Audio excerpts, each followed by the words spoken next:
Hi everyone, welcome back to the Sports Psych Show. Thanks so much for joining me. Now today I'm honoured to be speaking with one of the most prominent sports psychologists over here in Britain, Dr Paul McCarthy. Paul, welcome to the Sports Psych Show. Thank you, Dan. Great to be here. Well, look, I am super chuffed to have you on. I can't wait to ask you numerous questions related to sports psychology and the sports psychology industry, because you're a man of, well, a wealth of experience. So I'm super excited. But before we get started, there will be some people out there who don't know of you and your brilliant work. So why don't you introduce yourself to the Sports Psych Show audience? Yeah, so I guess I do two things. I'm an academic and I'm a practitioner. So in my academic life, I am program director for a Taught Doctorate in sport and exercise psychology at Glasgow Caledonian University. And in my private practice work, I tend to work a lot in two main sports, golf and football, but also support athletes and coaches in other sports as well. So that would be my working background. Now, I know that a Taught Doctorate might well be quite unusual, I think. I'm not an expert on that side of things, but I do want to get to that because I think that's really, really interesting. But what I find fascinating is we're quite similar. Obviously, having been a professional golfer, I over the years have done quite a lot of work with golfers. And over the last 15 years, I've also worked quite heavily in soccer, football. So, hey, we're quite similar in terms of that. And obviously, we both work in other sports. But I'd be keen to get your thoughts on your experience of working what feels like two quite different sports as your specialism. You know, You've got golf on the one hand, that self-paced individual sport that everybody accepts is very psychological, and then you've got soccer, football, that is that team invasion sport, very quick, very instinctive, if that's the right word. They feel so different. Yeah, I guess they are. When you look at the sport, I guess I come from the perspective of the person and the people that are there. And although there are social, cultural and historical differences between them, we find that many footballers play golf and many golfers play football. But I guess two parts are different for me. One would be the dynamics of the team and the backroom team in football. And whilst there is a team as well in golf, many of that team, I guess, are solely interested in the pursuits of one player. And I actually like the distinction between both, because while you're part of the group on both sides, there is a more specific influence for that individual that's identified. It's not to say, again, that the players aren't identified in the team, but I like that contrast and also the challenge of working in both spheres. And many of the psychological demands for both sports are shared, and there is a shared learning and understanding from both parts. I think that the last thing you said is really, really interesting, because I find when I'm asked about this, I answer quite similarly, that there are a lot of commonalities. There are clearly some differences, but there are a lot of commonalities. What do you find to be the main commonalities in your work when you're working with golfers and footballers? My working perspective is, I suppose, if I look at my philosophy, is based on understanding the person. Yeah. But to get to that point, I hold my own basic assumptions, like players, whether they're in football or in golf, have the ability to change. They are seeking human potential, that they are experts on themselves, and they have a keen desire to improve.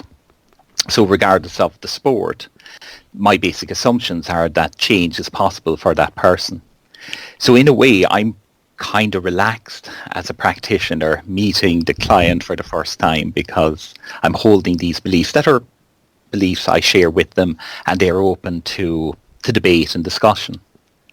So as we get started in the process, I'm coming to them with a belief that change is possible, and that the way they go about change will be driven by their desire, their motives, their achievements in the past, and so on. I think that's really interesting. I love what you've said about when I first sit down with a player, or a person, I'm relaxed, because my underpinning assumption is this person can change, this person wants to change. And without taking this too far off piece, just going straight to the coaching, a coach's practice. Have you found historically that sometimes coaches have been a bit fixed-minded about that notion of change? That actually coaches would do well to adopt some of the assumptions that you've spoken about there? Yeah, and I guess it does depend on the coach and the sport as well. But for those who tend to be open-minded about the potential of the people in front of them, I think they have a better time in the sport because they are always looking for opportunity, optimistically searching for change, and wherever that change may lie, they are keen to develop it. And that approach or the orientation, I think, is quite filled with curiosity. So there is never one day that's going to follow the next similarly. You are so invested in seeking change that you're not really stopping or defeated by any single or even a series of events. I love that word, curiosity. It's a good one, isn't it? There's some nice books on that in the field, and when you start to read about it, it definitely leads you down a track, because it doesn't really matter what the topic is.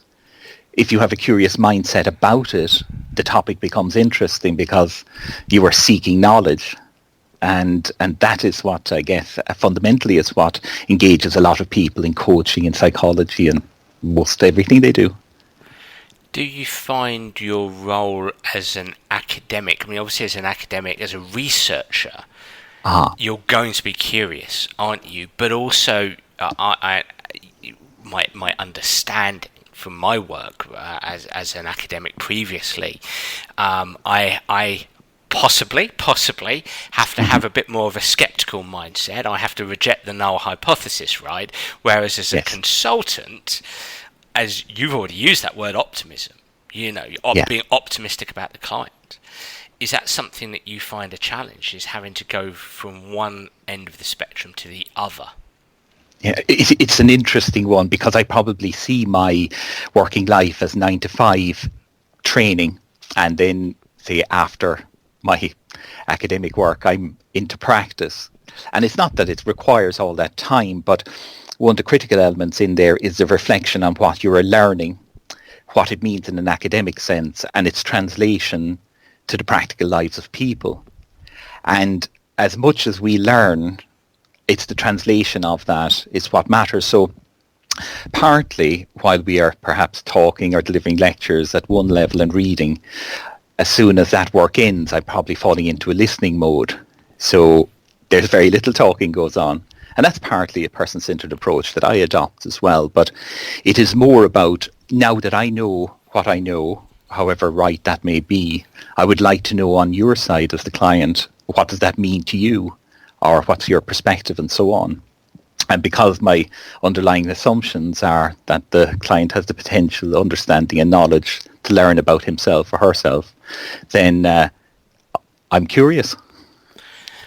What are the primary tools for you as a psychologist taking that person-centered approach?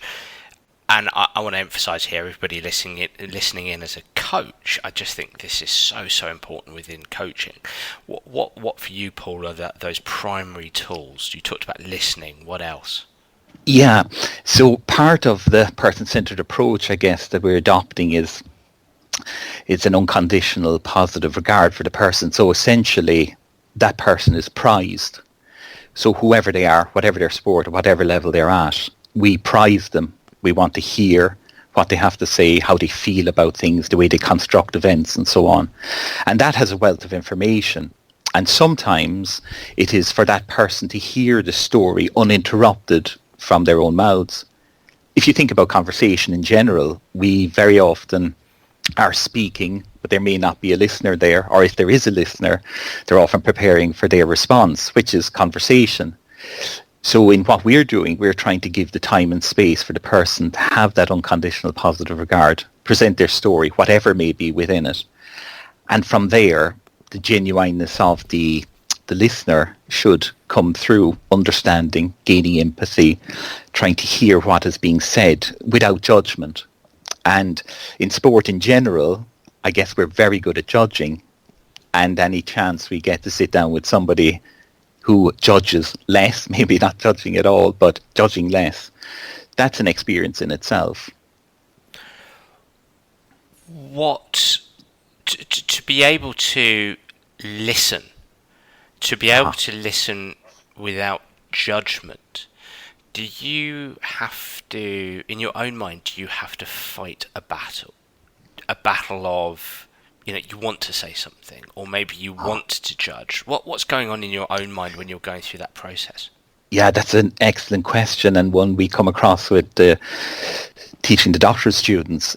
Part of the process, I guess, learning from the outset or from the beginning of my own training, was that learning to listen was a skill in itself, about being able to hear, but hear to understand. So we have paraphrasing, summarizing and reflecting. There are kind of skills that will allow you to gather, what is this person saying? Do I understand it?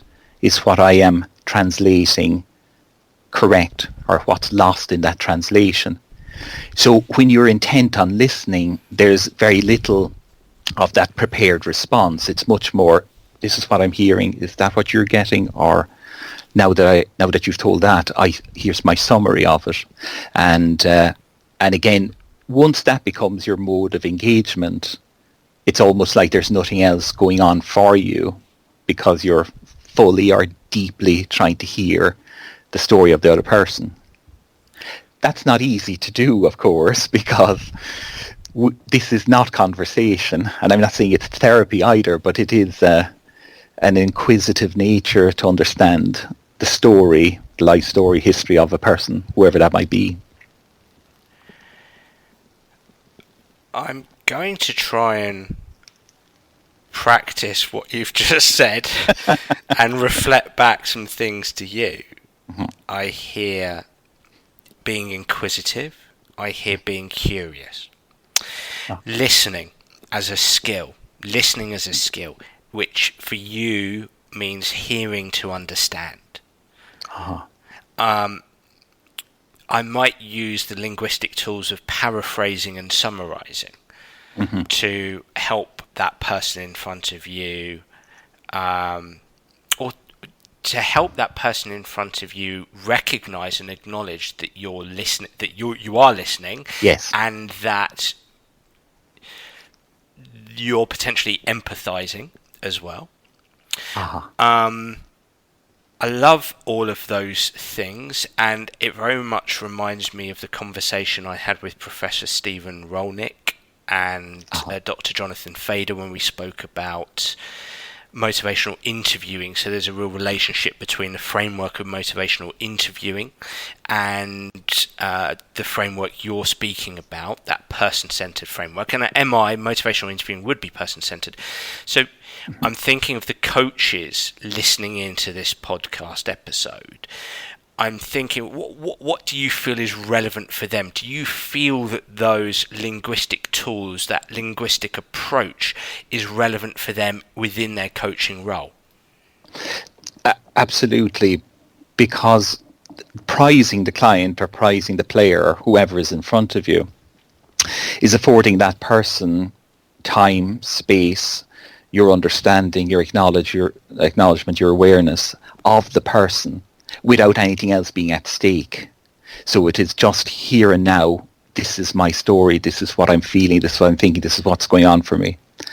And if you think about sport in general, or perhaps life, very few people can offer us that time and space. And even if they do offer us the time and space, we also want to know that they're listening. And the only way we know where they are listening is how we feel in their presence. So I feel heard, I feel listened to, I feel respected. And of course, that feeling-based system is arbitrary. It's partly based on what we are thinking, our own belief system, and so on. But we also know what it's like to feel like somebody has invested in you, that they have given you time and space and understanding. And through that process, then, that person sees their own personal value because it is shared with them in that experience. So although you may not be doing anything, you are doing an awful lot in that support system. As you're speaking there, I'm thinking about some of the debates I might have on the Twitter sphere.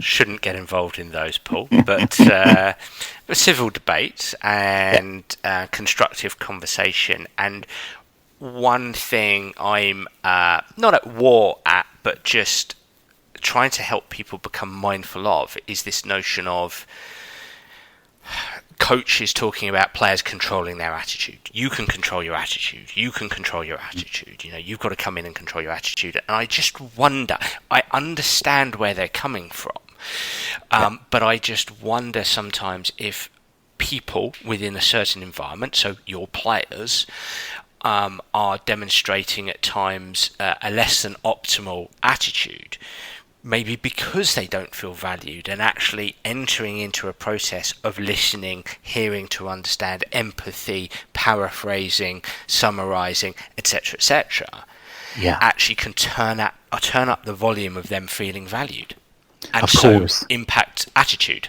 Yeah, because that really is our building block. To know, like, and value ourselves, essentially, that is our foundation. Once we can do that, we can grow the other spheres of influence, you know, whether it's confidence or esteem or self-concept and all of the things above that.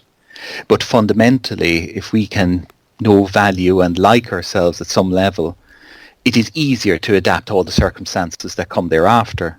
And if we have a method of doing that, a way of doing that, that is listening and conversation, then that method essentially has a lot of value, both in the short and long term, for coaches, for psychologists. It doesn't really matter who.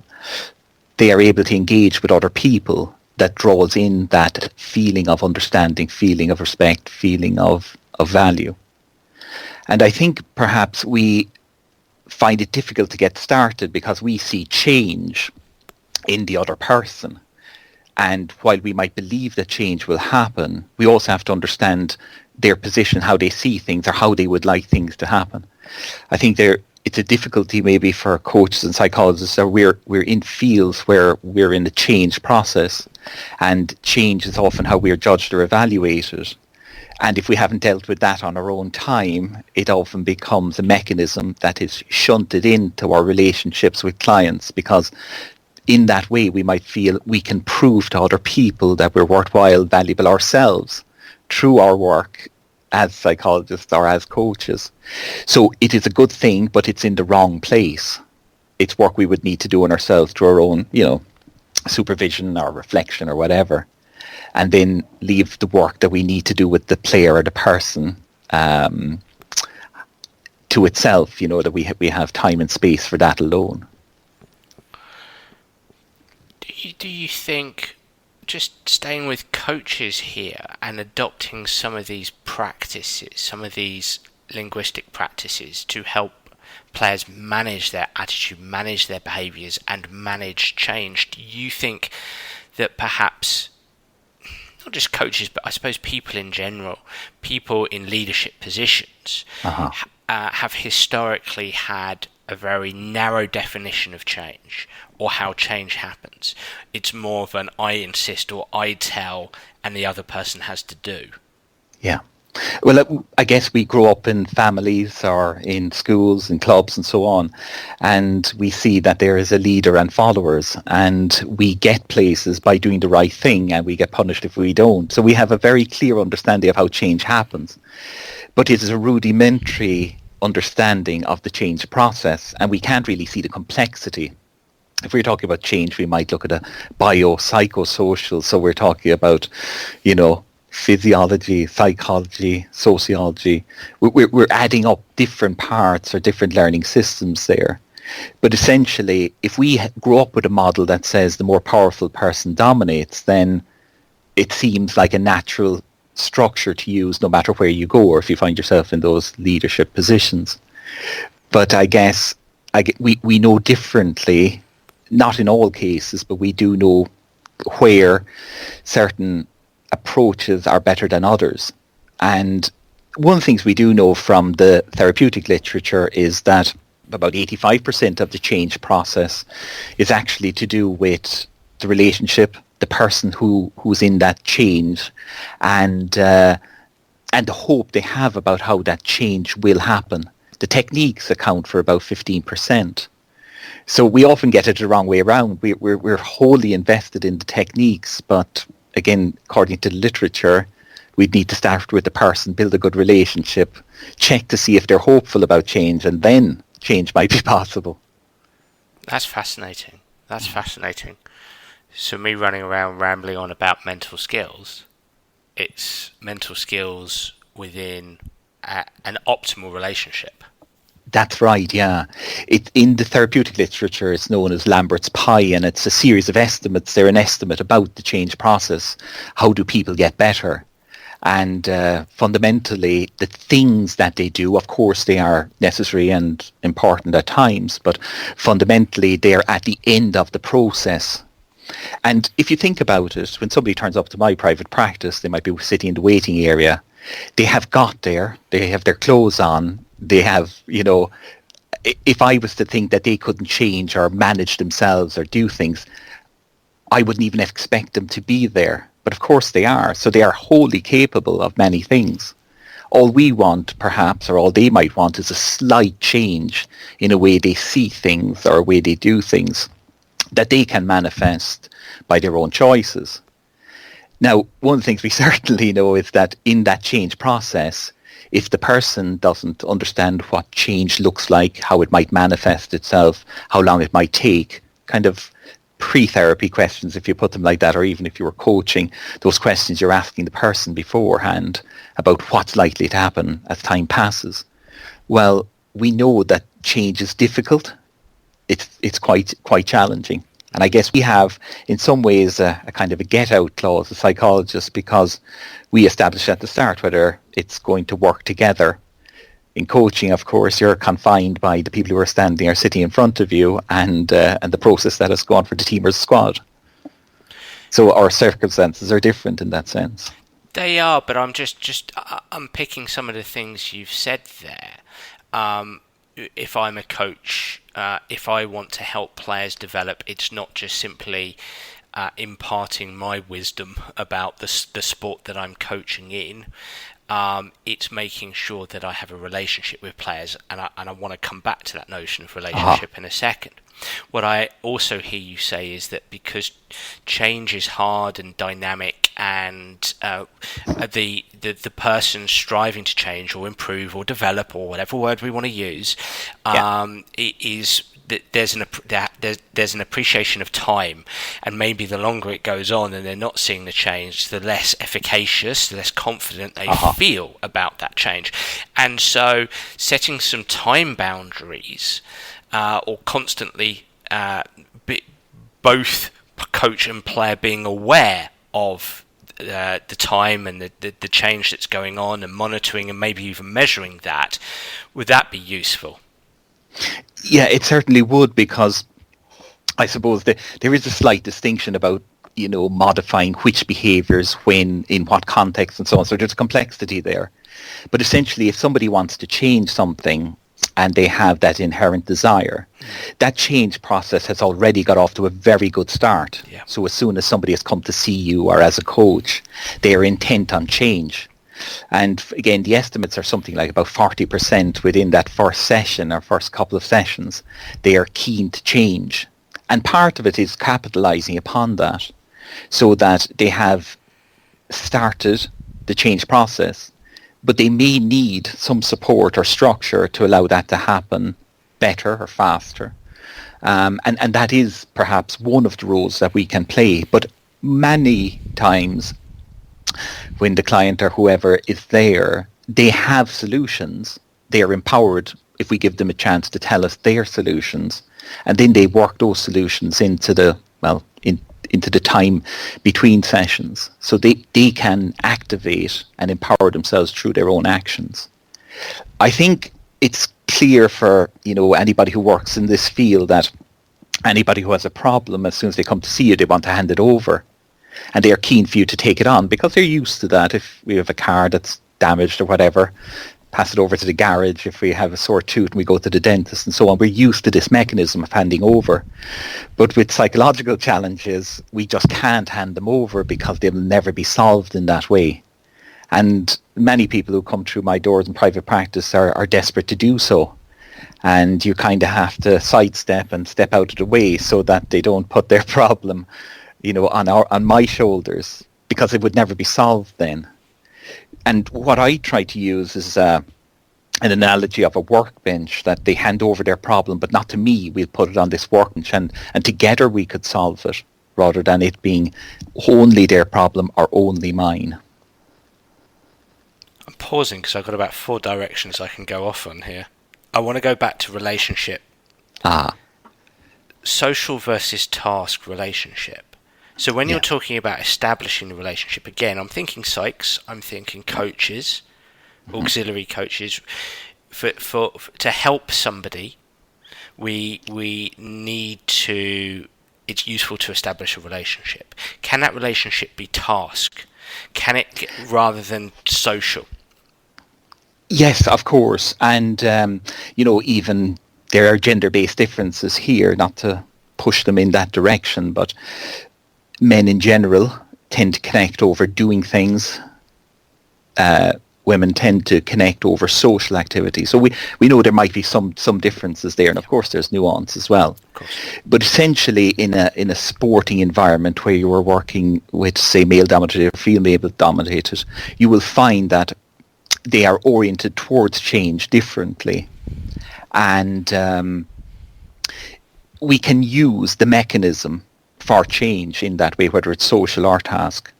I think what you really want to do is to be able to find a primary task that takes their attention off that sole focus on themselves and more of a focus on the task, so that the secondary task becomes about developing a relationship. So, for example, when people go on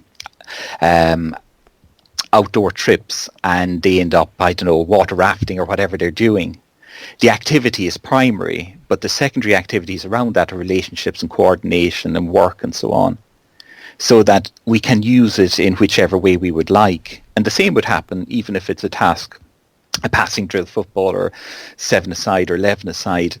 The whole idea is about how you structure the development of interaction, of support, of understanding. I think, again, one of the parts that's missing most is we do an awful lot of doing, but not a lot of stopping to see what we've done. So we are so busy, whether it's hitting golf balls, passing drills, lifting weights. But if you said, does any of this make sense to you? Then there's a point of reflection that is a floodgate for some people, and for others it just passes them by. So they know that being busy is a nice way of changing things, but it may not be sensible, worthwhile, or effective. And more recently, I've had a lot of people say, I would rather spend my time working than going through this stuff, than ever, for example, stopping to make sense of, is what I'm doing working for me? That feels like a reflection piece. That feels like what you're saying is that historically within your consultancy, that you've walked into teams who are doing and don't stop to reflect as a group, to have a discussion about the efficacy of what they're doing. Now, it would be difficult to even have a group session like that because, in my experience, nobody wants to be there, or they might want to be there, but maybe for a short session, and sometimes they're forced to be in those settings. So it's not always the best mechanism for change.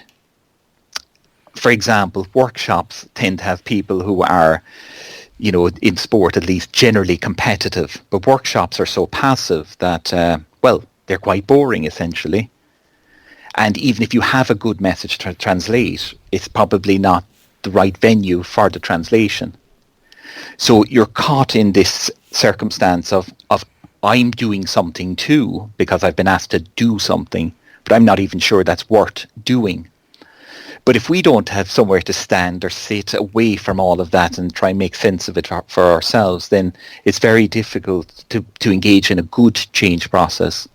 The other part of that is that if we have a working philosophy that says other people can change, they're experts on themselves, they have the capacity for that change, they're keen to improve in whatever way.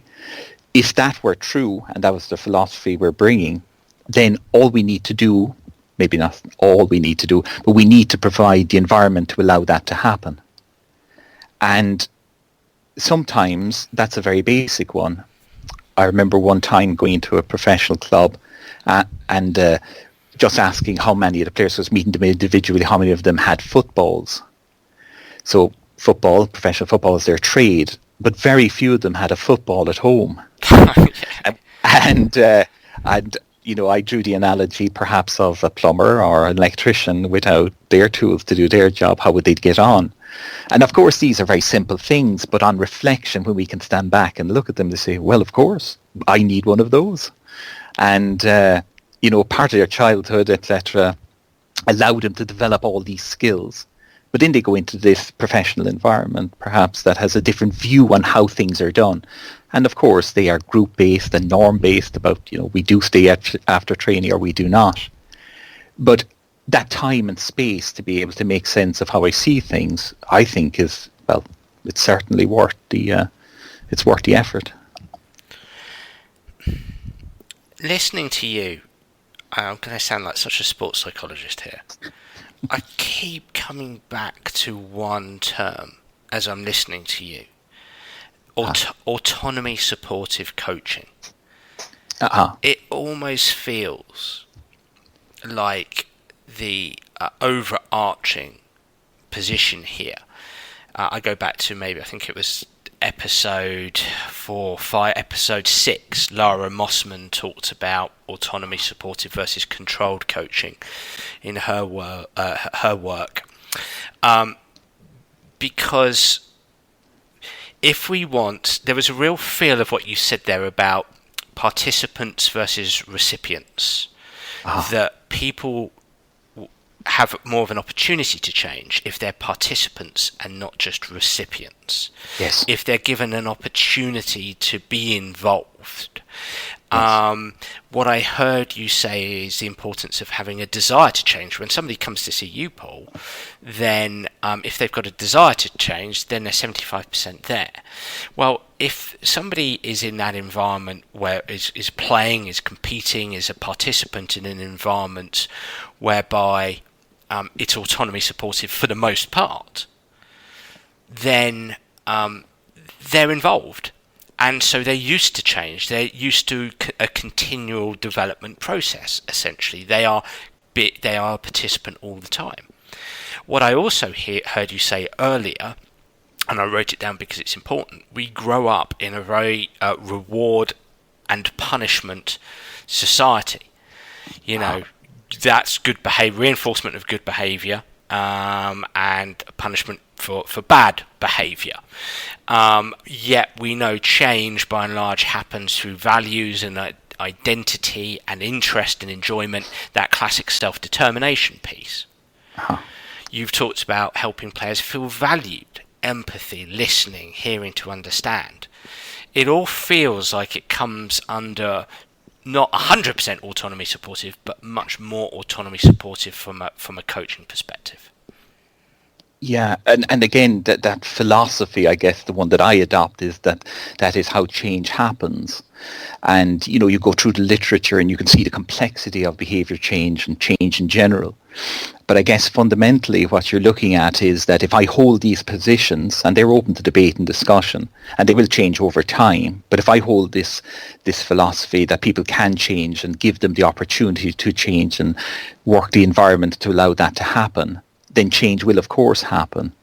And it's difficult because in the short-term focus of perhaps in a coach or in a squad environment and so on, the time required to develop the dynasty is probably taken quickly and the desire for the short-term effect is what's desired most. And we even see that for people who are going through behavior change for exercise and diet and so on. So at one level, while philosophically we're looking at people can change, on their side there's also the need for patience and support and self-development on their side, that desire to do that, but also being able to accept that change may take some time depending on who they are and what sport and so on, depending on their context. So we are trying to put those two pieces together, that it is autonomy supportive, but it can't be all autonomy supportive, because we have to say, look, that we're all going on this bus together. We're not going to drive 15 buses. And that's the kind of stuff that is difficult, because we want to say, where do I tighten and where do I loosen? And working with some managers especially, because they have so much to deal with, that the stuff they want to do or that's necessary is often not their choice. It is taken from them. And to spend time on the things that would give the greatest value mightn't be their choice either. It's a coaching dance, isn't it? It's that controlled coaching is, I want you to run from point A to point B. When do you think, what do you have to see that's going to give you the best opportunity to time that run perfectly? What have you got to do to run from point A to point B in your optimal speed? Do you see what I'm saying? It's like, here is the command. This is what I want as a coach. Now, how can you best do it? Yeah. And I think there is, of course, players, regardless of the sport, they grow up playing the sport. They do the stuff on the field. And much of what they are, I suppose, encouraged to do off the field are the less enjoyable things, perhaps, as they see it, the other parts that might make up the better player. And maybe psychology is part of that as well. So while we are suggesting and trying to learn, that individual contribution from the player is much greater than we give it credit. I give the typical example in football is when the players arrive in the morning, they've trained at 10:30 to 12:30 and so on, or, a standard model, is that all the other time that they're left with, and they often speak about that, is time that might be devoted to other things, but some of it might be devoted to their own self-development. But if you don't feel like you have the efficacy or the possibility of change within you, that sense of control, it's unlikely that you'll ever use that time. So what you give on a daily basis will be a part of yourself, but it'll be limited. And I think within the environments, that's the shared, they're often shared norms about what we see is acceptable, possible from this one person, and say from the coaching or coaching staff and so on. It might be a characteristic of the club or their history and development and so on. So they're often bound by that history, and players themselves are not responsible for that, but they're often bound by it. Let's use our imagination here. Dr. Paul McCarthy receives a phone call from a top team. I'm probably not using my imagination, Paul. You probably have, but let's just because you wouldn't name names and you wouldn't, but let's imagine you take a phone call tomorrow. You've mentioned these words: environment. You've mentioned coaches there, and organisations, and culture, and history, and I'm going to ask you to sort of a generic broad brush here, but perhaps it's a team that were at the top for a number of years, and now they're struggling a wee bit, and they've called you in to help them. And there's lots of contextual things that obviously we don't know about. But how much do you think you have to intervene as a sports psychologist on the coaching level? How much would you work through the coaches? How much would you work through the players? Would you do individual work? Is it the organisation as a whole? If you take some big teams that have dropped off, where do you think often the challenge lies? I guess the first point is that these are multifaceted environments. Yeah. Many people, many circumstances and so on. I guess the trap we could all fall into is that we're the saviour Now, in many psychological studies, whether we do something or do nothing, change might happen. And so if we were very clever, we just might be there, we might turn up, we might be around, we might be visible, and the mere presence might be a change process in itself. But I think part of trying to understand that is to make sense of what is happening at an individual level. And again, based on the philosophy of practice, if I believe that change can happen in a particular way, then I would be able to make that happen, or not so much make that happen, but allow that to happen through discussion, through relationship, and through that development. I guess the trap we can all fall into is expecting that because we have been asked to do this, and again, that's often media driven, that we have the solution. Now, if I were going to sell my wares and you had to be influential, perhaps if it was an interview, you would probably be telling them quite directly what can happen, how it's going to happen. But I guess we know behind the scenes that's obviously not the way it does happen. So there's a real integration versus isolation piece there. There's the hero element of this. I think it's a fascinating landscape. I think that, and I hear you and I agree with you, and one of the things I'm often talking to people about in this situation is the importance of integration.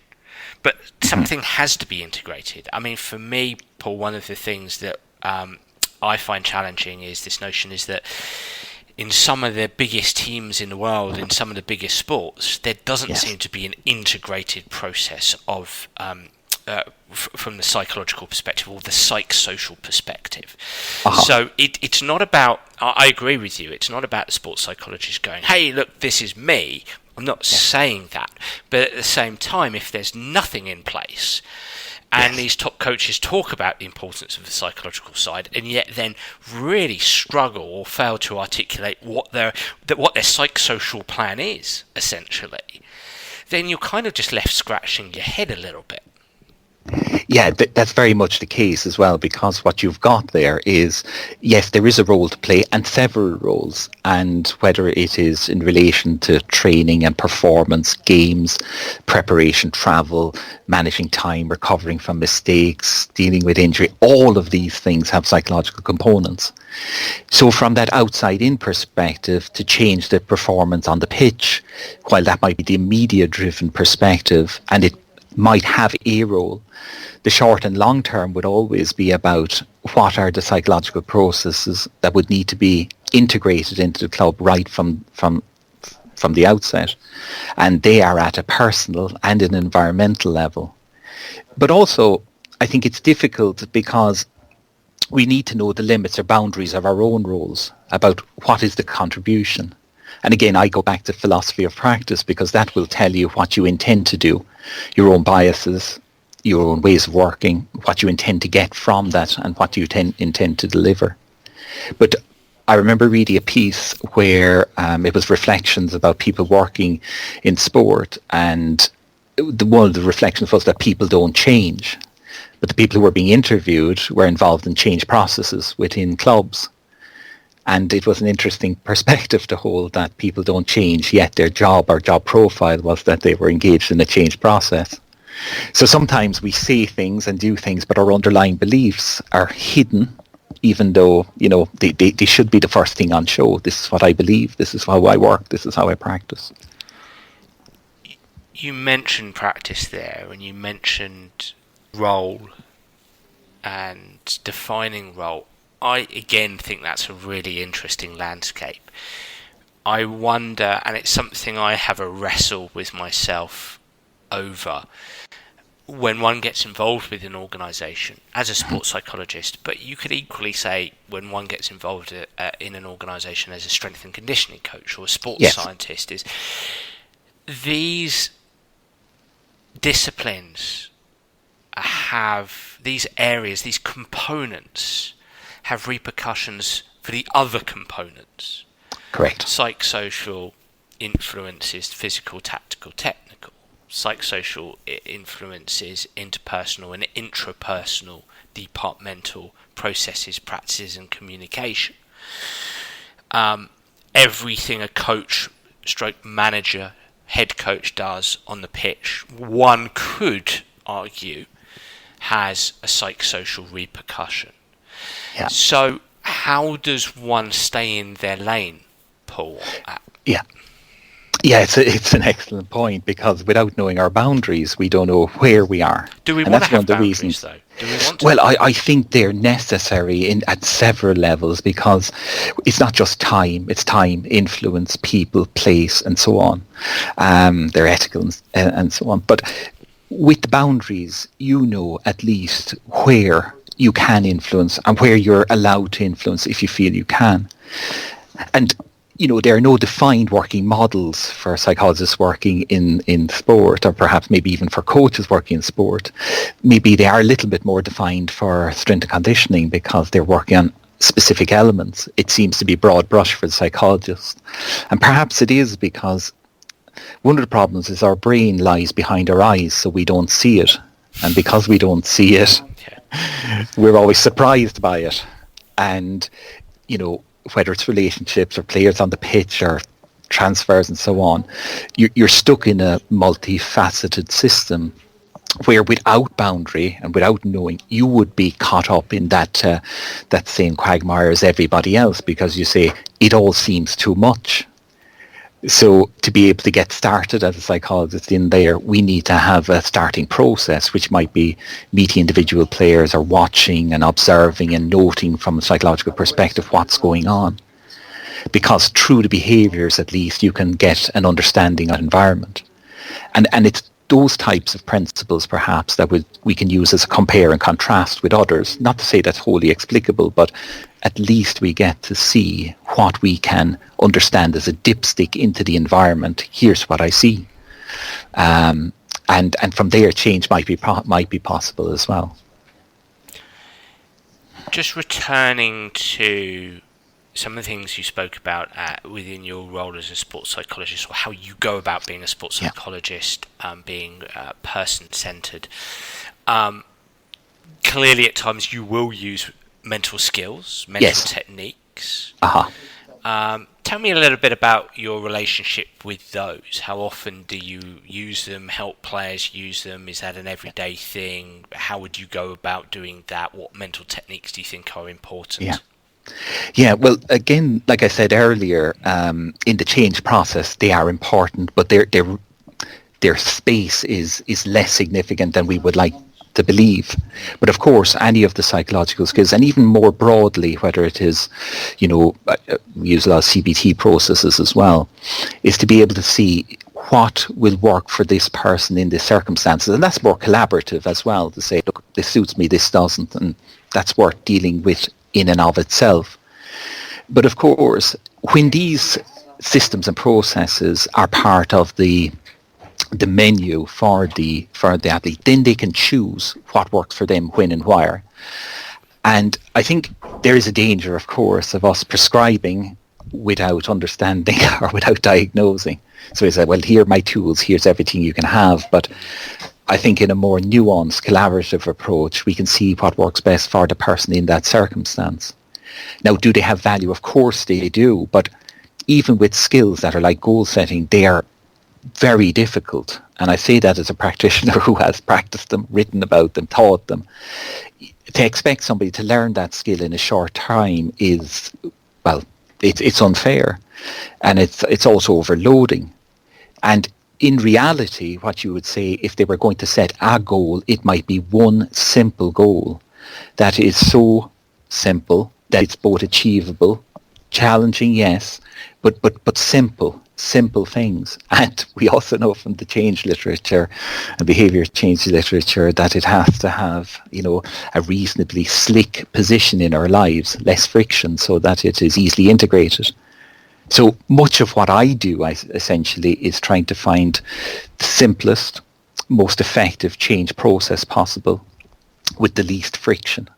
And that takes quite a bit of ingenuity, I find, at least. That's how I find it for me.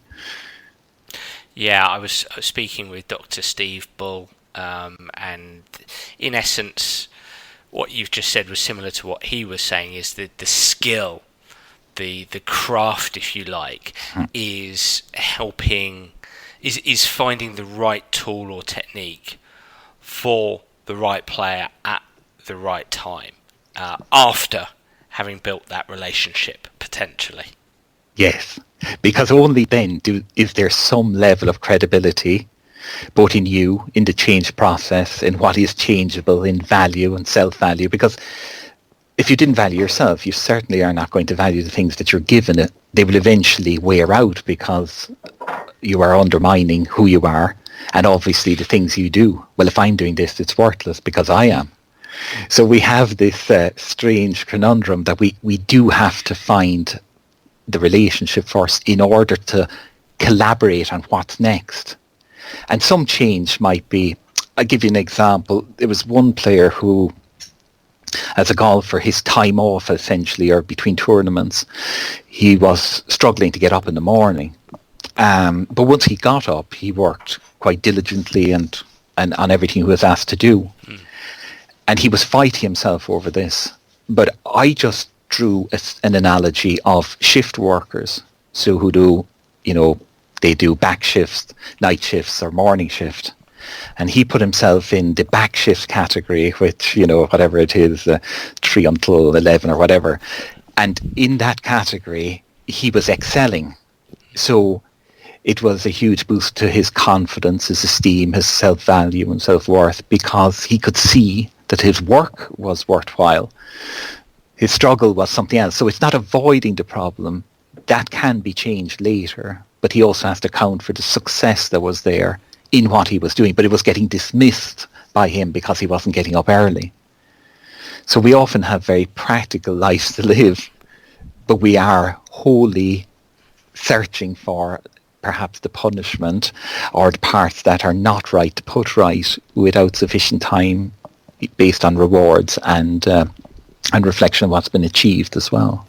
It makes me chuckle because as you were speaking there, I was thinking of the self-help literature that tends to lend itself towards, if you don't get up early or at 6 o'clock in the morning and get to work straight away, there's no way you're going to be a success in life. and if we were be a little bit more flexible and adaptable there, as you've done, as you've helped that player do, and just change the narrative and change the meaning, appraise that situation different and actually reframe it and look at it a bit more positively. What am I doing? What is good? What is strong with how I'm going about things? Yeah, I think we have, is it the nature of newspapers? They aren't, watching news on TV or on the computer. It doesn't come with a slider to say the positivity negativity ratio. It's high there on negativity generally. So if that's our input and our input from other people around us, it's difficult for us to find a kind of a positive, as they say, the growth mind perspective on things. So we have to work quite hard on that. And that requires quite consistent reward as well. What I tend to notice in a lot of circumstances, whether it's in football, golf, and athletics and so on, is that the intensity on doing is high, reflection is low, and rewards are quite low. Now, ostensibly people in football, perhaps depending on the leagues, are well rewarded financially, but they still may not reward themselves even though they're being rewarded financially. I can still remember the smile on one football player's face when I said, you can reward yourself. And it was, yes, I have money to reward myself, but I still can't allow myself to be rewarded. And so you still have a psychological dimension even within a circumstance where somebody is very well rewarded for their work. Just shows how we construct our own world, doesn't it? Absolutely. Yeah. So just to finish off last few minutes, I'd like to get some thoughts on your Taught Doctorate. Tell us a little bit about that and what's going on at your university there with that doctorate. Yeah, so it's one of a few here in the UK, and essentially it's 3 years where students come from undergraduate degrees and train to become a chartered psychologist. And the first year is laying a lot of the foundations for the skills that would help them to develop later. They spend quite a bit of time on placement across the 3 years in different organisations. And across the the 3 years, they have two main parameters, I guess, or therapeutic lines they're working in. One is person-centered and the other is CBT. So across the 3 years, while they are being taught so much material, they're also learning quite a lot on their own. But a lot of the work we do in supervision and a lot of shared group activities as well. So they do a lot of group sharing, what we call process groups, right across the year, every year of their training. So it is pretty intense, but a very good learning experience so far for the cohorts that are there. Wow, it sounds intense, but it sounds awesome. I mean, it's the kind of thing, if there was a magic time machine in my kitchen right now, it would be the kind of thing I would go back and do. I mean, what a wonderful way to start a career in sports psychology. I think that's great. And look, it would be great if you could share how people can get in contact with you, whether it's regarding that. I know you've written a few books. If you want to tell us a little bit about that and what your Twitter handle is, Paul, go ahead. My Twitter handle is at Dr Paul McCarthy, and I kind of write some non-academic our books for the popular market on golf, and we're working on one or two others at the moment as well. And what's the golf one? Because I read it. It was really good. So we wrote, myself and Professor Mark Jones, called The Successful Golfer. But I also wrote a book with Professor Mark Wilson about a round of golf in my mind. And it was a book about a player going for a round of golf at St. Andrews and going through the psychological dimensions of it. So there were a few that we've written.